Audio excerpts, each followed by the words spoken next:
Overview for Parshah Bo. Parashat Bo contains the narrative of the final 3 plagues, culminating in the dramatic release of the Jewish people from their oppressive exile and the first leg of their momentous journey into the desert. In this parashah, we witness the mighty Egyptian empire brought to its knees, its idols crushed, and its arrogant pharaoh reduced to begging for his life. It also includes the origin and details of the observances meant to commemorate the Exodus, the Passover sacrifice and holiday, and the consecration of the firstborn. As such, Parashat Bo is the parashah of the Exodus, not just the background, build-up, or aftermath of the Exodus, but the Exodus itself. Even before the actual signal to leave is given, we feel the imminence of redemption. Pharaoh's courtiers are urging him to stop his senseless refusal to let the people go, and the people are collecting their long-overdue payment for their work from the Egyptian populace and preparing to leave. It seems strange, then, that the parashah is named Bo, come, after God's instruction to Moses to come to Pharaoh. The fact that Moses must come to Pharaoh indicates that Pharaoh has the upper hand, that he is the dominant authority. Furthermore, why are the 10 plagues spread over 2 parashiot? It would seem more logical that the preceding parashah be devoted entirely to the theme of crushing the power of Egypt through the plagues, while this parashah with the preparations and details of the Exodus per se. The Zohar notes 1 that God did not tell Moses to go to Pharaoh, but to come to Pharaoh, meaning come with me to Pharaoh. This was because beginning with the 8th plague, God set out to break Pharaoh himself, to destroy his power from its core. In order to do so, it was necessary to confront Pharaoh in his power seat, the setting from which he drew and commanded his ominous influence. This meant not only going to Pharaoh's throne room, where Moses had been before, but also meeting him spiritually in the depth of his evil. When God showed Moses the noxious spiritual fount of Pharaoh's evil power, Moses was afraid to approach it. God therefore reassured him that he would accompany him and help him overcome Pharaoh.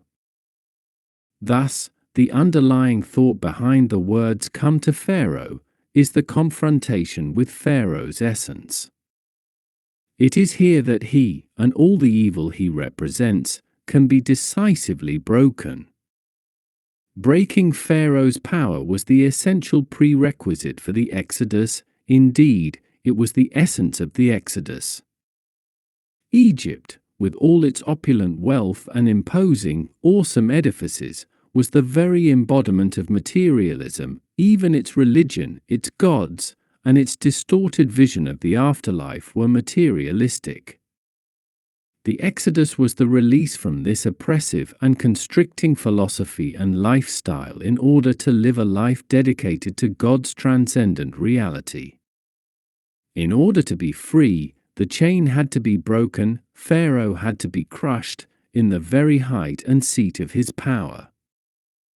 In this light, far from contradicting the tone of the rest of the parashah, the term Bo actually reveals its true message.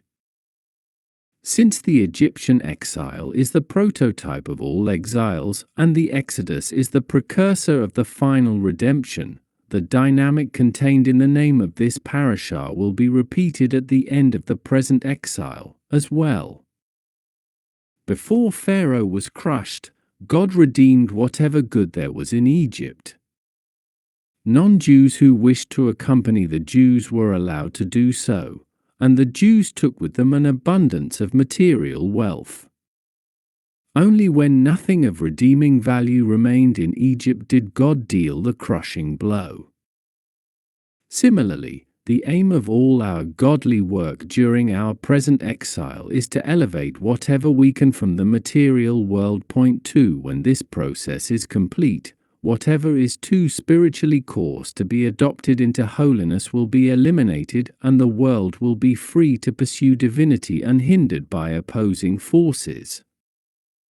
In our own personal lives, as we undergo our own individual redemptions, which will collectively lead to the ultimate, general redemption, we must also follow this dual process of elevation and elimination. This means that we must distinguish between those aspects of our lives that are in essence neutral and can be elevated into holiness and those that cannot. For example, someone who feels the pull of desire toward something the Torah forbids has to distinguish between the power of desire itself, which can and must be reoriented toward holiness, and the forbidden object of his desire, which he must eliminate from his life. Moreover, we must take our cue here from how God told Moses to crush Pharaoh, to aim for the jugular vein and attack evil at its root. Everyone has his or her personal Pharaoh, the aspect of life where opposition to holiness is most acute. This is where our primary assault should be directed, and when this Pharaoh is vanquished, the other obstacles in life will follow suit. Furthermore, we need not be afraid of this inner Pharaoh, just as God accompanied Moses into Pharaoh's chamber and did battle with him himself. We can call upon God to accompany our inner Moses as it confronts our inner Pharaoh and to help us destroy it. We are God's children, and just as loving parents seek to satisfy their children's desires, so does God satisfy the needs of every living thing. 3. When we ask God to redeem us from the issues in our lives that constrict us or distract us from pursuing our godly goals, He naturally hastens to assist us in doing so. Finally, if God seeks to free us from our personal constrictions and distractions, He assuredly seeks to free us collectively from the constrictions and distractions of our collective exile. It is therefore our duty to entreat God to put an end to our existential exile and usher in the final, messianic redemption. Point 4.